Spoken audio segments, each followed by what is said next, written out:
You can save nearly $2,000 every year without giving up anything. How? It's simply by becoming financially literate. Yet only 36% of Gen Z is financially literate. And in the past decade, financial know-how has taken a nosedive by nearly 19%. Think about it. Without financial literacy, you're left vulnerable to the big banks and corporations, with falling into a debt spiral with no easy way out. Rather than delving into the effects of financial literacy, today we're going to explore how human nature shapes our money mindset and how we can use that to our advantage. Let's start with the basics. The word need is defined as something that is essential for survival. However, many of us consider our wants, which are wishes or desires to own goods or services that provide satisfaction, to be our needs. And the reason for this perception lies in the meaning of the word itself. In psychology, the word perception is defined as how we recognize and interpret information, influenced by our upbringing and learned skills. The lack of financial education in our childhood means that we then enter into our adulthood without the necessary preparation to make financial decisions. This means that we then rely on what we grew up seeing our parents and peers do, and what we learn as a child is self-reinforced. According to President of Guardian Financial Advisors, by age 7, most of our money habits are already set. This means these money habits shape how we understand and manage our money. So on an everyday level, human nature affects how we handle our money. An article by the Associated Press explains that our financial decisions are heavily influenced by the two brain powerhouses, the amygdala and the prefrontal cortex. The amygdala controls our emotions, specifically fear and aggression. It's where our intuitions, emotions, perception of risk or reward, and first impressions originate.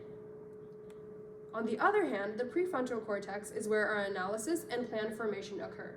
So simply put, the amygdala is responsible for impulsive, irrational decisions, whereas the prefrontal cortex uses a more logical, analytical approach. Financial decisions are often influenced by real-life events, such as experiencing loss or illness, which can introduce emotional factors that may lead to decisions that aren't always optimal. And decisions made in this context are again encouraged by the amygdala and controlled by our emotions. So it may seem like these decisions aren't in our control, but we can easily override them by using a more logical, analytical approach. Don't think this is too easy though. This is something that must be done consciously and requires effort to be successful.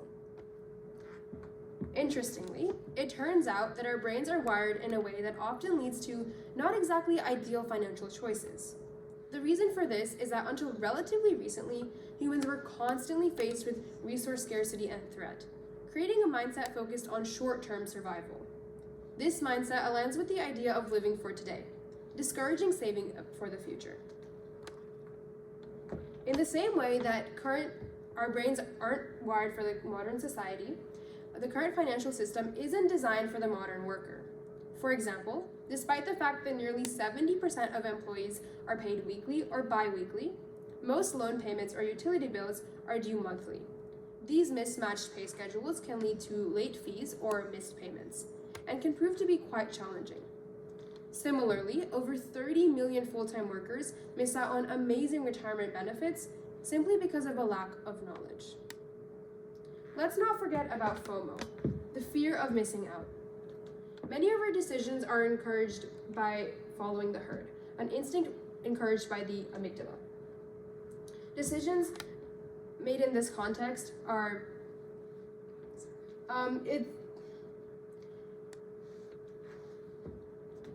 in fact, two of the biggest bubbles of history, dot-com of the late 1990s and housing of 2008 to 2009, were a result of following this herd instinct. It's this tendency to purchase items with money that we don't necessarily have, just to fit in with our social group. And similarly, social media has seen to have an effect on people and their purchasing habits. You may be more likely to purchase items recommended by an influencer because you admire their lifestyle. So despite our innate tendencies, learning about finances can steer us towards success and smarter decisions. Bottom line, understanding how our nature shapes our financial choices is the best way to securing our money. Start by identifying what truly matters to you, steering clear of impulse buys and the herd mentality. List your top priorities in life, reflecting on what matters to you to guide your spending. As you move towards financial independence, this may include prioritizing health, education, experiences, and family. But for now, this may include prioritizing buying new clothes over buying Starbucks or something similar. The idea is just to reduce spending where we can. Creating a budget is another way to track our spending and reduce spending where we don't need to.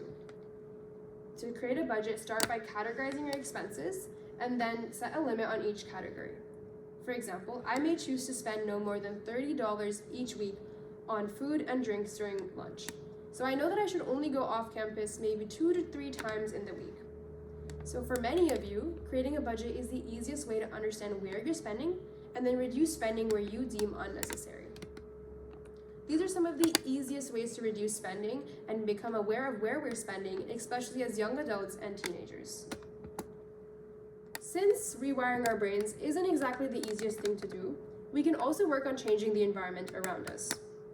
Changes include generating better mental frameworks for budgeting, reducing friction to sign up for benefits programs, or even just making the right behavior the easy choice. These may not be achievable as an individual, but are definitely something we can work towards as a society. So until then, let's push back against our natural tendencies and work towards financial freedom together.